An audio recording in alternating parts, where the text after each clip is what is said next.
Podcast. On the last episode, I talked about an ice storm in Nashville. What happens when you've got to get on the air, got to get an episode published, but you can't get to the studio, or you lose power. Well, here we are, almost a couple of weeks later. A lot of Nashville is still without power. What happens then? I'm going to talk a little bit more about those kind of things, talking about show management and booking, basically what keeps the machine rolling.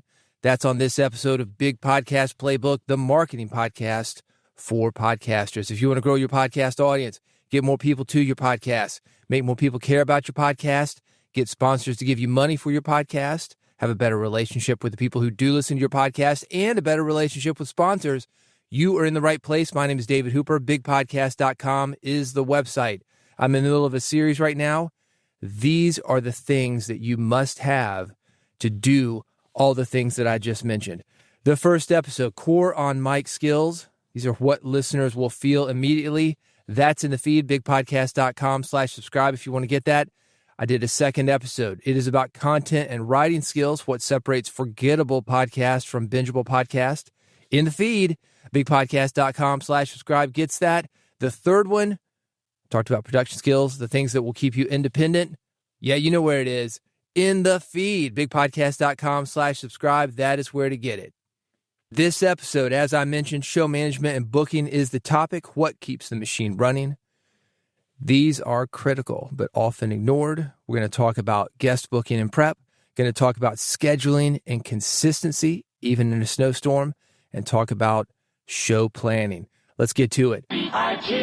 Guest booking and prep. It gets to the point where people come to you, and I think that's great.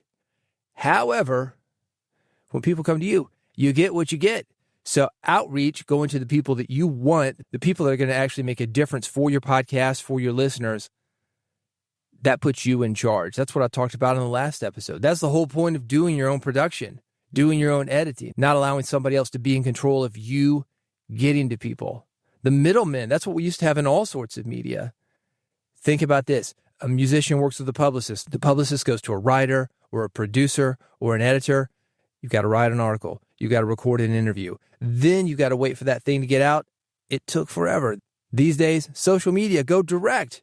And there's certainly pros and cons to that. But think about the power you have. You have that same kind of power when you do your own guest booking and prep. And a lot of big names in podcasting and radio do this. Don't leave it up to publicists. Don't leave it up for people to come to you. You go to them.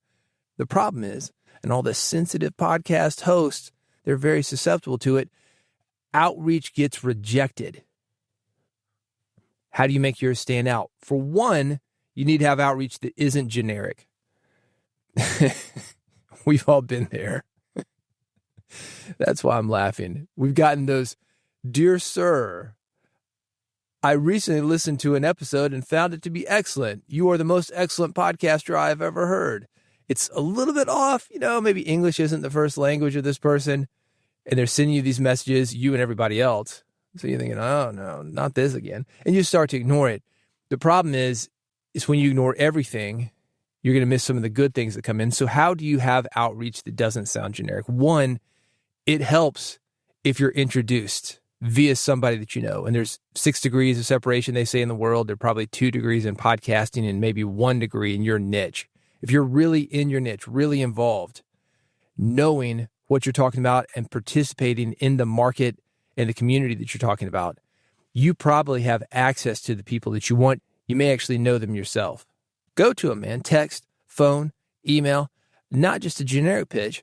Go to them and say, here's what I've got. I think you would be a good match for it. Here's how you can benefit. If you are not in the community and already know these kind of things, you're going to want to do some pre-pitch research. That could be through LinkedIn. Hey, we got a mutual friend. Can you make this introduction to me? Hey, somebody said that you might be a good guest. Drop a name in there. Listen to other interviews that these people have done. Do your research before you pitch. Find out what excites them. Will it always work? No. You may be familiar with Seth Godin. He wrote the biggest business book of the last decade. Well, a few of them. Purple Cow, Tribes. I first was exposed to him back in the 90s, something he did called Idea Virus. I was working on a book, and I really wanted Seth Godin to be a part of it. I wanted him to do the intro for me, or maybe the forward, whatever. I just wanted his involvement. And the reason I wanted it, just to be flat out honest with you, is because it's going to help me sell books. So here's what I did to get his attention. There used to be something in marketing. They called it the dollar letter. If you're over 30, definitely over 40, you might remember these. You would get an envelope in the mail and it had $1 in it. And that dollar was there because they wanted you to do something. Look at what was in the envelope. Maybe they wanted you to fill something out like a survey. They used to do this with Arbitron. Fill out what radio stations you're listening to. Here are a couple bucks. And it was worth it for them to put a couple bucks in that envelope, and every single envelope they sent, not just yours, thousands and thousands of dollars, because they got better response from that money, even if some of that money got thrown away.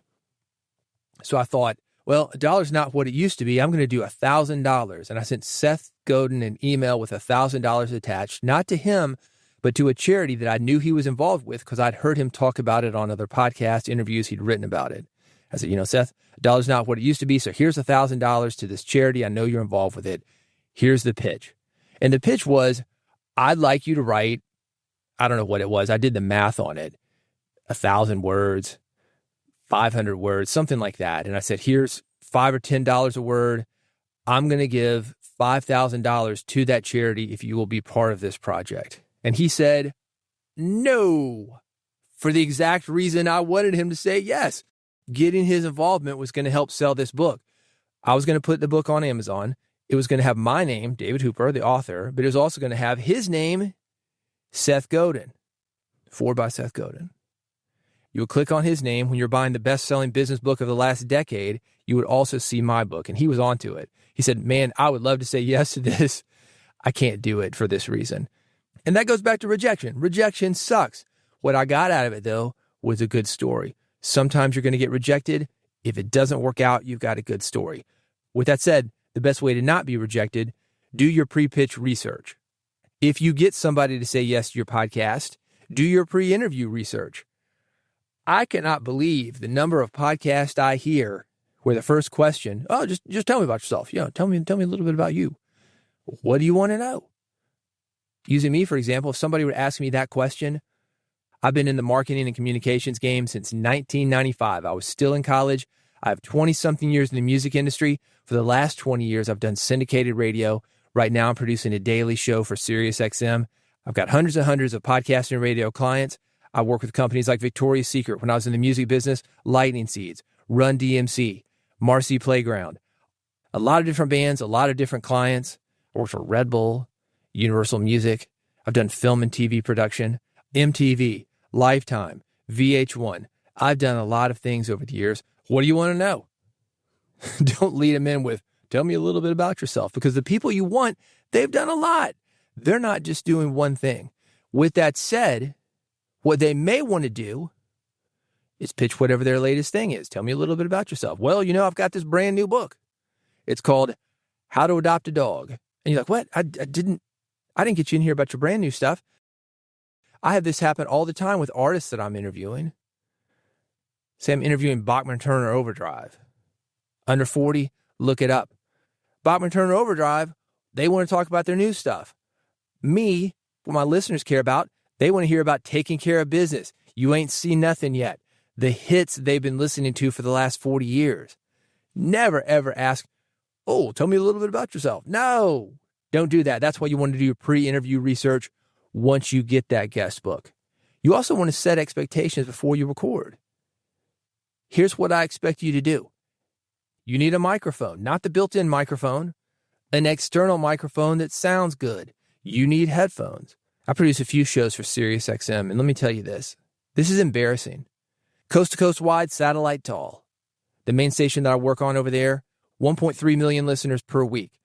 You would not believe the amount of people that pitch SiriusXM or somehow got involved that want to show up either on a phone or on a built-in computer laptop. Some of these guys are YouTubers or TikTokers. They're big in their niche, big on the internet. They want to move over into the real world. That's broadcast media, satellite media, something bigger than just a YouTube channel, yet they still show up like it's a YouTube channel. You're going to have that all the time in podcasting. Oh, it's just a podcast. Oh, it's just a chat. I was just talking to Aunt Mildred on Zoom. You're doing Zoom, so I can show up in the same way. No, you can't. Set expectations about what you want from these guests. To take it back to the topic of this, it's what's keeping the machine running, what's keeping your podcast moving forward. If you show up doing basically a call with Aunt Mildred, that kind of audio quality, you're going to get a call with Aunt Mildred results. If it's worth saying, it's worth recording. And if it's worth recording, it's worth recording right. Have standards. I don't care if somebody's famous on TikTok. I don't care if somebody's famous at anything. You got to have standards. With that said, yeah, there are a few people I joke around about Dolly Parton, Tin Can and a String. Okay, Dolly, we'll take that. You can get away with certain things when you are at a certain level. But what is a certain level? Taylor Swift, Oprah, Obama, whoever the top guy in your market is. You might make an exception for that person. For the run-of-the-mill person, no way. You don't need an interview that bad. Talked about this in the previous episodes for this series. This is why you want to be able to do a solo monologue podcast. This is why you want to be able to edit. You don't need these people. They need you. They want to come in and cosplay, pretend they're a big star by being on your podcast or any other kind of media you're doing. Maybe it's radio, maybe it's television. You don't need them. Real celebrities, real experts, they know their message is important. They know the image is important. They're going to show up correctly. Don't fool around with amateurs. If you're a pro, show up like a pro and expect other people to do the same when they're on your pro podcast. Next thing I want to talk about, scheduling and consistency. Man, you got to have release discipline. Sometimes, maybe a snowstorm, power outage, that can be a little bit rocky. Do not let your release discipline and fear of breaking the chain allow you to have a subpar audio quality or content quality podcast. Is every podcast going to be great? No. Is every podcast going to be your best? Absolutely not. By definition, no. The best is one thing, is something to strive for, but not everything, if you do consistent podcast releases, is going to be great. Still, you want to make it as good as it can be, the best you can do at the time. And you do need to have release discipline. It doesn't mean, well, I'm bored today, so I'm going to do a podcast. It can't be like that. But it also doesn't need to be, I've got to get this out every week. Get on Facebook. Hey, I need a guest. Who's available? And then get them on there and say, hey, tell me about yourself. That's not fair to your audience, man. And if you treat an audience like that, you're not going to have that audience for long. You may want to think about batching episodes. If you're somebody who's working a day job, your Monday through Friday is pretty busy, maybe you do 2 or 3 episodes on the weekends. Do it whenever you can. Then edit those one by one. Let them come out whenever. Batching helps. This is why guys like Steve Harvey, you hear him on the radio every morning, but you also see him on Family Feud or doing comedy shows. Those guys are batching. Some of these game shows, TV shows, they'll get in there 8 or 10 episodes a day. It's crazy. They run them through. They're basically live to tape. And you get better at delivering that live to tape experience the more you get behind the mic and do it. When I first started my syndicated show, this was 20-something years ago, I had everything written out. I had the questions written out, where I thought things were going to go. I had the intros written out. I had the outros written out. My guest this week is Joe Schmo. We're talking about whatever I thought I had just talked about. You're listening to Lightning 100 WRLT Nashville. We'll be back with Joe Schmo. We're going to talk about 1, 2, and 3 when we come back after this break. All that was written out. I wasn't that confident. I didn't have the experience. Now I've got the experience. How do you get that experience? Get behind the mic. People talk about good timing for having podcast success. Oh, that guy was lucky. Oh, call her daddy. She was just lucky. Right place, right time. Yeah, maybe. The COVID lockdown, that probably helped her. We didn't have anything to do. We're out there actively looking for things to do. Tiger King, remember that? Man, we went on lockdown. Tiger King was just released. Boom. It was everywhere. That's good timing. How are you ready for that timing? You keep showing up. You've got that release schedule, that release discipline. I talked about having my outline when I first started that syndicated show. Got the intros, got the outros, got the questions. You want to be prepared, but probably not that much. You've heard me talk about the Mike Tyson rule of podcasting. He says, everybody's got a plan till you get punched in the face. And that could not be more true when it comes to interviewing. You can ask a question, hopefully not, hey, just tell me about yourself. But that would be a good example of that. You think it's going to go one way, it goes a completely different way. You got to be flexible, man. You do need to plan, but don't overplan, because overplanning doesn't matter. You think it's going to go one way, and then it doesn't. Some people like to get questions in advance. Send me the questions in advance. No, even then, because then you're not listening. You're just performing. You're just delivering a script. People don't want to hear you read a script. AI could do that. They want to hear an authentic moment. You talk, the guest talks. You respond, the guest responds. That's good radio. That's good podcasting. Plan ahead without overproducing. So to summarize that, scheduling consistency, you want to have release discipline.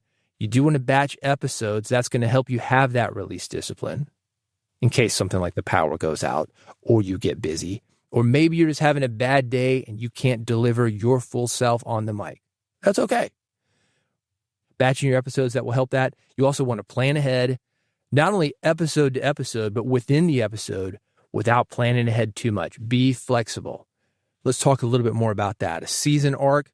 You could argue that what I'm doing right now, this is the 4th episode of 6. That is a season.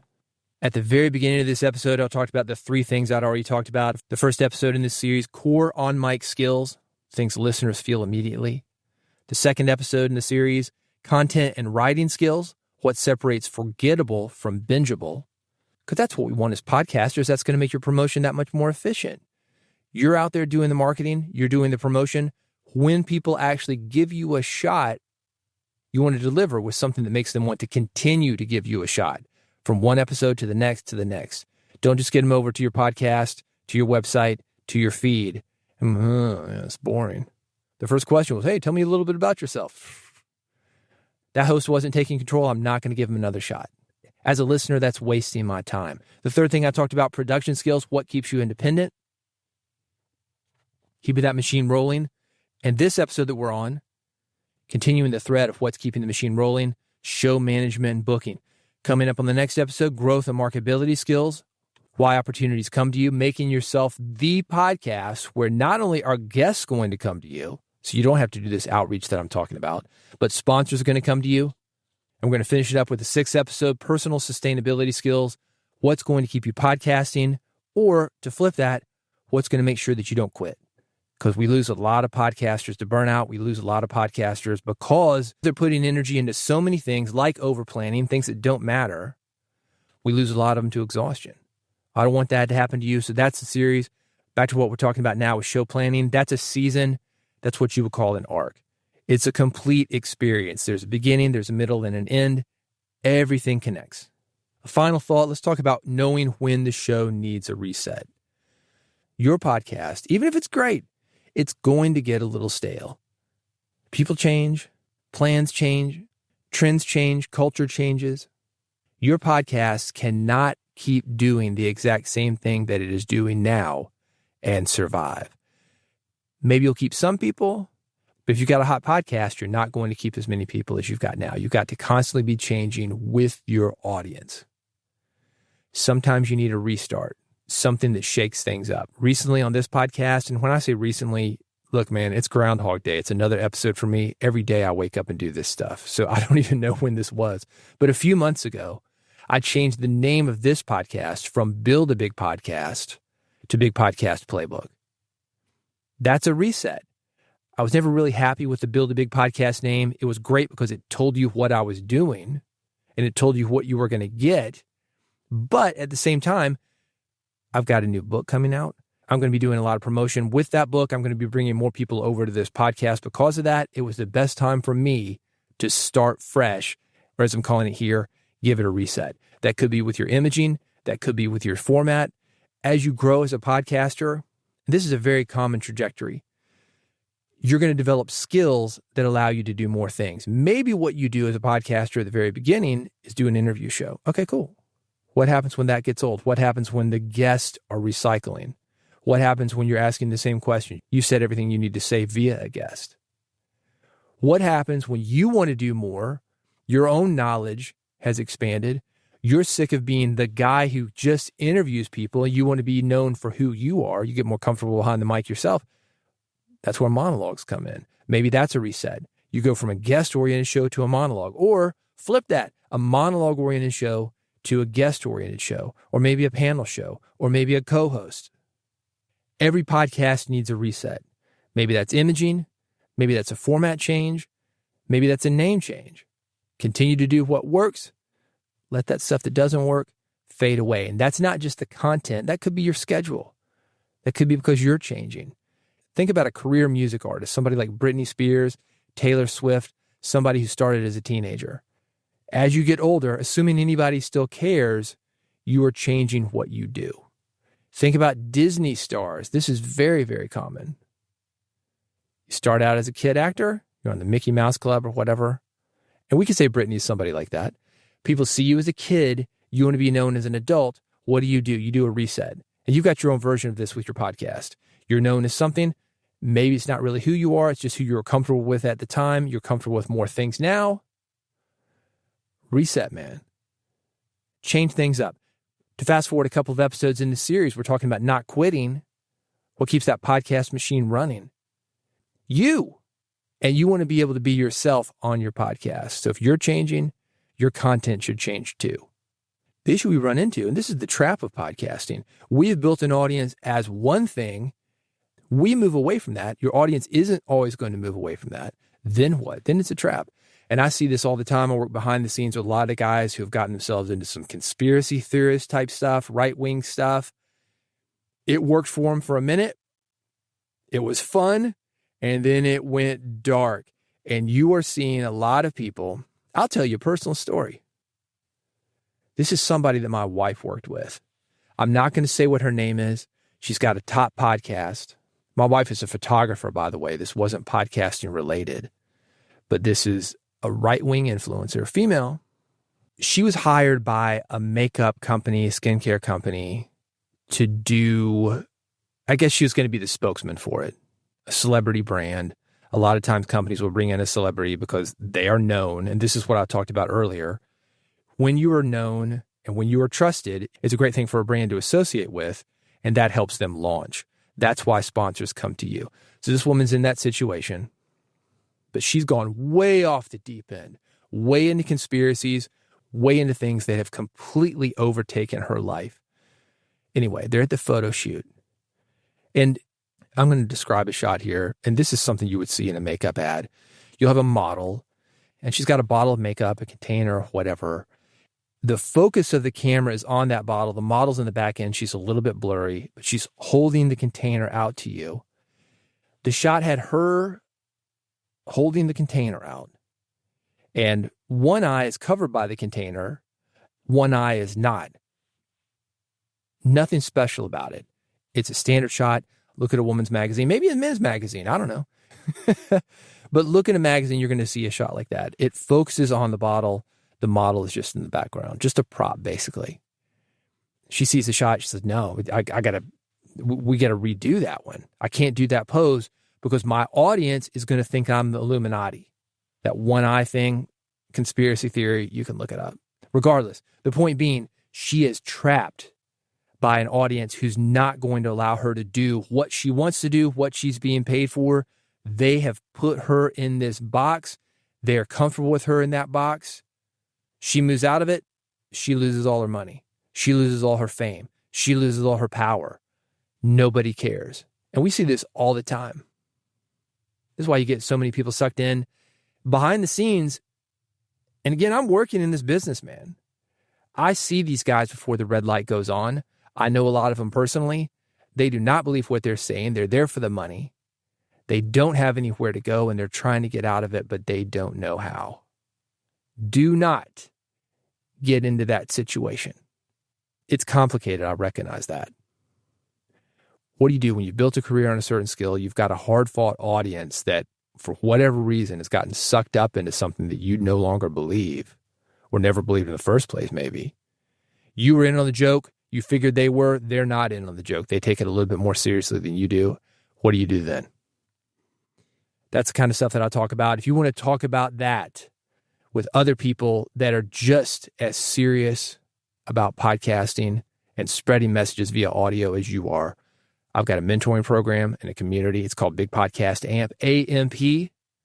Audio Monetization Program is what that stands for. You will find it at bigpodcast.com/AMP. That's bigpodcast.com/AMP. I talked about the other episodes in this series, core podcasting skills that you need to grow your podcast, grow your audience, make people care about your podcast, develop a relationship with that audience where if you were to do something like this woman did, get sponsored by a makeup brand, you could sell that. Get sponsored by, who knows? There are all sorts of different kind of sponsors out there. It's going to depend on your niche. I'm happy to work through all those things with you, get you those sponsors. You know, I told somebody this the other day. I'm sure I've mentioned it here. I think I mentioned it in the very first book that I have. It's called Big Podcast. You can find that on Amazon. The way that I got into radio, or at least syndicated radio, I walked in with a check. I had a sponsor that I had pitched on the idea before we went live, before I even went into the pitch meeting. I knew I had it coming up, but I wanted to walk in there with a check from a sponsor that said, this idea has been validated. This guy's going to take a shot on it. I hope you'll take a shot on me. And the way I was able to do that, by the way, I already had a relationship with the audience that I was speaking to. That is the power of relationships. That is the power of an audience. That is the power of a good idea and the skills to make that happen. Again, if you want to work on this stuff, bigpodcast.com/AMP, bigpodcast.com/AMP. You can find me and everything else that I've got at bigpodcast.com. I will see you on the next episode of this series here on Big Podcast Playbook. Thanks for listening. See you on the next episode.